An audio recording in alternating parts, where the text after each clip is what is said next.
പരീക്ഷയ്ക്ക് വേണ്ടി ഒരുങ്ങുന്ന കുഞ്ഞുങ്ങൾക്കായിട്ട് പ്രാർത്ഥിക്കാൻ ഞാൻ ആദ്യം സമയമെടുക്കുകയാണ്. ചർച്ചിൽ പരീക്ഷയ്ക്കായി board exam, public exam, state exam പരീക്ഷകൾക്കായി ഒരുങ്ങുന്ന കുഞ്ഞുങ്ങളെല്ലാവരും എഴുന്നേറ്റ് നിൽക്കുക.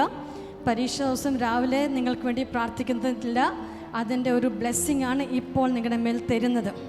ഹല്ലേലൂയ. നമുക്ക് ചേർന്ന് ഒരു വചനം വായിക്കാം. 2 കൊരിന്ത്യർ അതിൻ്റെ 12-ാം അധ്യായം 9-ാം വാക്യം. 2 Corinthians chapter 12 and verse number 9. അവൻ എന്നോട്, എൻ്റെ കൃപ നിനക്ക് മതി, എൻ്റെ ശക്തി ബലഹീനതയിൽ തികഞ്ഞു വരുന്നു എന്ന് പറഞ്ഞു. ആകയാൽ ക്രിസ്തുവിൻ്റെ ശക്തി എൻ്റെ മേൽ ആവസിക്കേണ്ടതിന് ഞാൻ അതിസന്തോഷത്തോടെ എൻ്റെ ബലഹീനതകളിൽ പ്രശംസിക്കും. And he said unto me, my grace is sufficient for thee, for my strength is made perfect in weakness.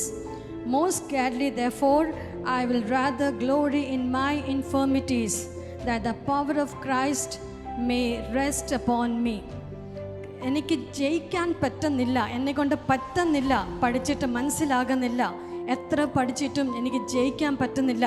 നിങ്ങൾ ഈ വചനം നിങ്ങൾ ആവർത്തിച്ച് പറയണം. എൻ്റെ കൃപ നിനക്ക് മതി, എൻ്റെ ബലഹീനതയിൽ തികഞ്ഞു വരുന്ന ദൈവത്തിൻ്റെ കൃപ എൻ്റെ ജീവിതത്തിൽ വെളിപ്പെട്ട് അത്ഭുത വിജയം തന്നതിനായി സ്തോത്രം.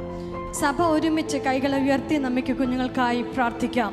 കർത്താവെ, ഞങ്ങൾ ഒരുമിച്ച് ഈ പ്രിയ കുഞ്ഞുങ്ങൾക്കായി പ്രാർത്ഥിക്കുമ്പോൾ കർത്താവെ, ഈ ഒരു പരീക്ഷയ്ക്കായിട്ട് ഒരുങ്ങുന്ന എല്ലാ കുഞ്ഞുങ്ങളുടെ മേലും അങ്ങയുടെ പ്രത്യേക കൃപ കർത്താവെ സഭ ഇപ്പോൾ തന്നെ കൽപ്പിക്കുകയാണ്. അങ്ങയുടെ വചനം പറയുന്നത് പോലെ എൻ്റെ കൃപ നിനക്ക് മതി, എൻ്റെ കൃപ ബലഹീനതയിൽ തികഞ്ഞു വരുന്നു. കർത്താവെ, ഏതെല്ലാം വിഷയങ്ങളിൽ കർത്താവ് ഭാരപ്പെടുന്നുണ്ടോ, ഇവരുടെ കർത്താവെ പഠനത്തിൻ്റെ മികവല്ല, ഇവരുടെ കഴിവല്ല, കർത്താവിൻ്റെ കൃപയാൽ ഇവർ ഉന്നത വിജയം കരസ്ഥമാക്കട്ടെ.